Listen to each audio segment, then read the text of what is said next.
جی اگر آپ کی توجہ میری طرف ہو تو آپ سے مزید کچھ باتیں کرنا چاہوں گا کہ اب یہ میرا آخری پیغام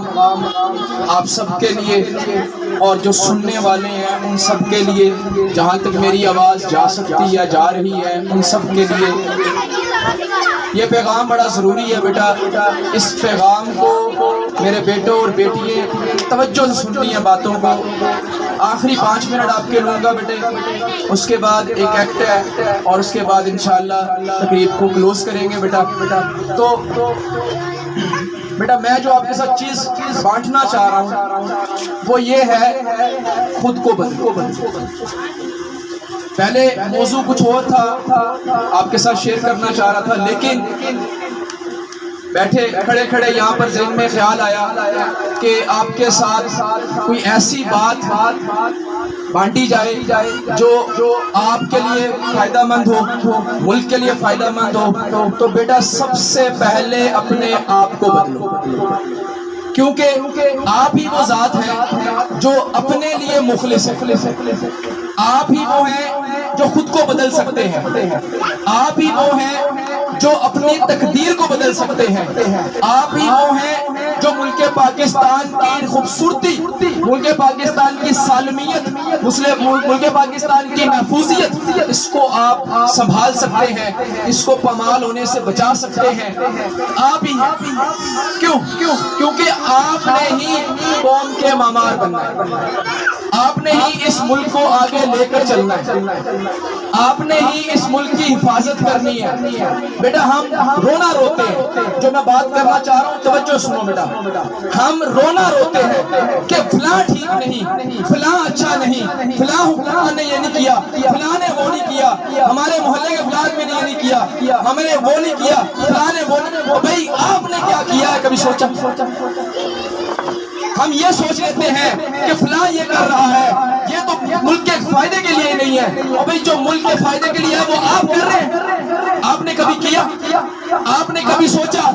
کہ میں اگر ملک پاکستان سے محبت رکھتا ہوں تو بھائی ملک پاکستان کی گلی گلی چوراہا، گھر، سڑک، بازار، محلے، مساجد اور جتنی چیزیں ہمارے ملک کے اندر موجود ہیں، ان سب کو محفوظ رکھنا بھی، ان سب کی حفاظت کرنا بھی، ان سب کو صاف رکھنا بھی، ان سب کی تقدس کو برقرار رکھنا بھی، یہ آپ کی اور میری ذمہ داری بھی ہے۔ ہم معذرت کے ساتھ ہم سب ایک دوسرے پر انگلی اٹھا سکتے ہیں، لیکن اپنی ذات کے اندر جو عیب ہیں وہ نہیں دیکھ سکتے۔ ہمیں کیا دیکھنا ہے؟ ہمارے جو بزرگ تھے وہ آپس کی لڑائیوں سے ہٹ کر، وہ آپس کے چمپلشوں سے ہٹ کر، وہ آپس کی برائیوں سے ہٹ کر، وہ آپس کے جو مسائل تھے اسے ہٹ کر وہ ایک سوچ پر کھڑے تھے۔ وہ سوچ کیا تھی؟ وہ سوچ یہی تھی کہ ہم نے ایک وقتاً حاصل کرنا ہے، جو پریشانیاں ہم نے اٹھائی، جو حالات ہم نے برداشت کیے، ہماری اولاد تو ہم کیا کر رہے ہیں؟ ہمارے اندر سب کچھ ہونے کے باوجود بھی، ہم سب کچھ جاننے کے باوجود بھی ہمیں سب پتہ ہے، لیکن کیا کریں کہ ہم چیز کو اس طرح سے کرنا ہی نہیں چاہ رہے جس طرح سے ضرورت ہے۔ خدا کی قسم اٹھا کر یہ بات کہتا ہوں کہ اگر یہاں پہ بیٹھا ہوا میرا ایک بچہ صرف اپنی ذمہ داری کو سمجھ جائے، اپنے اندر چھپی ہوئی خوبیوں کو سمجھنے کی کوشش کر لے، تو ہر ایک محلے سے، ہر ایک گھر سے پاکستان نکلے گا، پاکستان نکلے گا۔ دنیا والے اس ایک پاکستان کے پیچھے کے پڑے ہیں، ہم گلی محلے سے، چوراہے سے، گھر کے ایک فرد سے پاکستان بنا کے نکال دیں گے۔ کیوں؟ کیونکہ یہ پاکستان ہماری اور آپ کی پہچان ہے۔ کر کے دیکھو، میں 6واں سال ہے مجھے اس علاقے میں، 6 سال، میں 6 سالوں سے ایک ہی کوشش میں لگا ہوا ہوں۔ خدا کی قسم، روزگار تو بیٹا پیٹ سب کو لگا ہوا ہے، روزی کمانے کے لیے کوئی نہ کوئی کام ضرور کرتا ہے، میں نے بھی کیا ہے، میں بھی کام کر رہا ہوں۔ اس کا مقصد روزی تو کمانی ہے بیٹا، پیٹ بھرنا ہے، معاملات چلانے زندگی کے، لیکن خدا کی قسم میں ایک ہی کوشش میں لگا ہوں کہ میرا پڑا ہوا ایک بچہ، میرے سے پڑا ہوا ایک بیٹا اور بیٹی جو جو ہے وہ آپ میں ایسا بن جائے کہ اس کو کسی کے پیچھے چلنے کی ضرورت نہیں پڑے، لوگ اس کو لوگ اس کے پیچھے آنے کی طرف سے اپنے آپ کو ایسا بنانے کی ضرورت ہے۔ ہم پاکستان کو محفوظ بنائیں گے، بنا سکتے ہیں، صرف چاہیے کیا؟ صرف اپنے اندر چھپا ہوا جو آپ ہیں، آپ خود ہیں، وہ نکلے گا کیسے؟ سر اب آپ نے یہ تو بتا دیا کہ ہم اپنے آپ کو پہچانیں، لیکن پہچانیں گے کیسے؟ بھائی ہر چیز کا ایک اصول ضابطہ، مثال کے ساتھ ایک آدمی بیمار پڑتا ہے تو وہ ڈاکٹر کے پاس رجوع کرتا ہے، ڈاکٹر صاحب اس کو کہتے ہیں یہ ڈوز آپ نے صبح و شام لینا ہے اور آپ نے فلاں چیز نہیں کھانی، ایسے ہی نا بھائی؟ ہم اس چیز سے پرہیز کرتے ہیں جو ڈاکٹر نے منع کر دیا۔ اسی طرح کوئی مسئلہ پیش آ گیا، وکالت کے پاس ضرورت پڑی، وکیل کے پاس پہنچے، وکیل نے کہا بھی آپ کو یہ چیز کرنی پڑے گی اگر آپ کیس جیتنا چاہتے ہیں۔ اسی طرح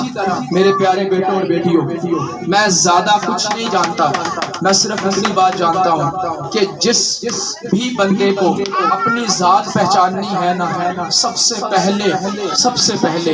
وہ اپنے خدا کی ذات کو پہچاننے کی کوشش کرے، اپنے رب کو پہچاننے کی کوشش کرے کہ جس نے مجھے تخلیق کیا، آیا مجھے تخلیق کیا کیوں، مجھے بنایا کیوں، مجھے بھیجا کس لیے؟ اپنے حساب سے 3 سوال کر کے دیکھو، میں کیا ہوں، مجھے کس لیے بنایا، کیا میں اپنا فرض ادا کر رہا ہوں؟ یہ سوال اپنے آپ سے کر کے دیکھیں۔ اگر آپ کو لگے کہ ہاں مجھے اپنی مقصد کا پتہ چل گیا ہے تو پھر اگلا سٹیپ کیا ہے؟ اگلا سٹیپ وہ راستہ اختیار کرنا ہے جس راستے پر دنیا اور آخرت کی کامرانیاں چھپی ہوئی ہیں، وہ راستہ میں نبی کا راستہ ہے۔ تیسری چیز جو میں بڑے زور سے کہتا ہوں، یہ دو تو بیٹا ایسے ہیں ان کا مقابلہ کوئی نہیں، ان کا تو مقابلہ کوئی نہیں نا، اللہ کو پہچاننا، نبی کو پہچاننا، اس کا تو مقابلہ نہیں۔ جس کا مقابلہ ہے اس میں سب سے پہلی چیز جو میں کہتا ہوں وہ میں کہتا ہوں اپنے آپ کو پہچاننے کے لیے آپ کو اپنے والدین کو پہچاننا ضروری ہے، آپ کو اپنے استاذہ کو پہچاننا ضروری ہے۔ بھائی توجہ میری طرف بیٹا یہ رکھنی ہے کہ اپنے آپ کو پہچاننے کا آسان طریقہ، اپنے استاد کو پہچانو بیٹا، وہ کون ہے، وہ آپ کے لیے کتنا مخلص ہے اس کو پہچانو،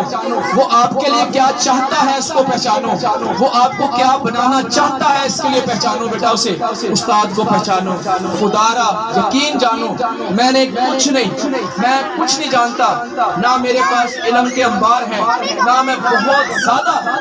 عمل کرنے والا ہوں، صرف اتنا جانتا ہوں بیٹا جس نے اپنے استاد کو پہچانا ہے نا، اس نے دنیا میں مقام پایا ہے اور انشاءاللہ وہاں بھی مقام پائے گا۔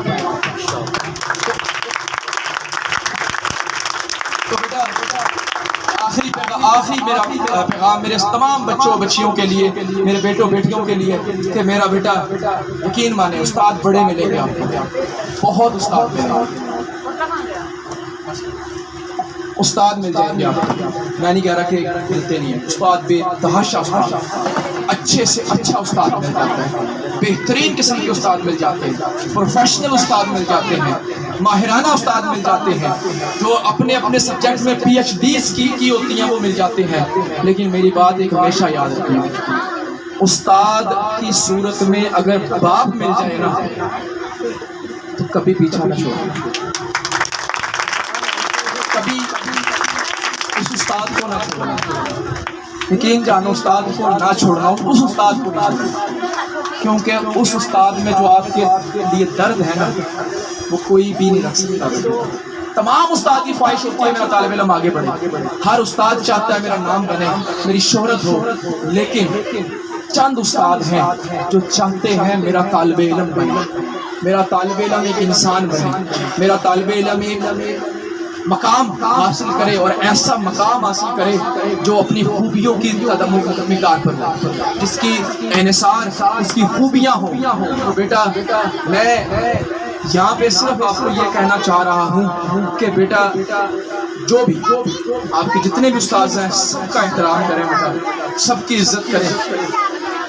سب کے لیے قربان ہونے کے لیے تیار رہے، لیکن بیٹا جو بچہ بیٹی بیٹا مجھ سے جڑا ہوا ہے، میں اپنی ذات کے لیے، میں آج تک اپنی ذات کے لیے کچھ نہیں مانگتا، میں نے نہیں مانگا، کبھی نہیں مانگا کسی سے اپنی ذات کے لیے، لیکن یہاں آج کھڑے ہو کر میں آپ سے صرف ایک عہد چاہتا ہوں بیٹا، صرف ایک وعدہ چاہتا ہوں کہ آپ نے اپنے آپ سے وعدہ کرنا ہے بیٹا، میں آپ کے لیے انشاءاللہ جب تک میری زندگی ہے، میری سانسیں چل رہی ہیں، میرا جب تک یہاں پہ لکھا ہوا ہے، میں انشاءاللہ یہیں پر کھڑا ہوں، آپ جب تک میری زندگی ہے، آپ 5 سال کے بعد آؤ، 2 سال کے بعد آؤ، 6 سال کے بعد آؤ، پڑھائی ختم کرنے کے بعد آؤ میرے پاس، جب بھی مجھے ملنے کے لیے آؤ گے انشاءاللہ مجھے ویسا ہی پاؤ گے جیسا آج پاتے ہو، لیکن بیٹا دل تڑپ اٹھتا ہے، دل دکھتا ہے، یقین مانی دل دکھ جاتا ہے جب ہم بچے ہم استاد آپ پر محنت کرتے ہیں اور جب ہمارا پھل لینے کا وقت آتا ہے آپ ہمیں گٹھلی بھی نہیں دیتے اس کی، کیوں بھائی؟ ہم نے جو آپ پر پورے سال محنت کی ہوتی ہے، ہم نے جو اپنا تن من جان آپ پر ماری ہوتی ہے، ہم نے اپنا سب کچھ آپ پر قربان کیا ہوتا ہے، تو بھائی ہمارا اتنا حق نہیں بنتا کہ ہم آپ سے ایک رزلٹ والے دن توقعات رکھیں، ہم آپ سے ایک پروگرام والے دن توقعات رکھیں کہ نہیں بھائی جس دن میں پروگرام کے لیے اپنے بچوں کو آواز دوں گا میرے بچے دوڑتے ہوئے چلے آئیں گے میرے پاس، کیوں نہیں ہم یہ کر سکتے؟ کیوں نہیں ہمیں مل سکتا یہ؟ صرف اس لیے کہ بیٹا ہم آپ کو اپنے بچے سمجھ کے پڑھاتے ہیں۔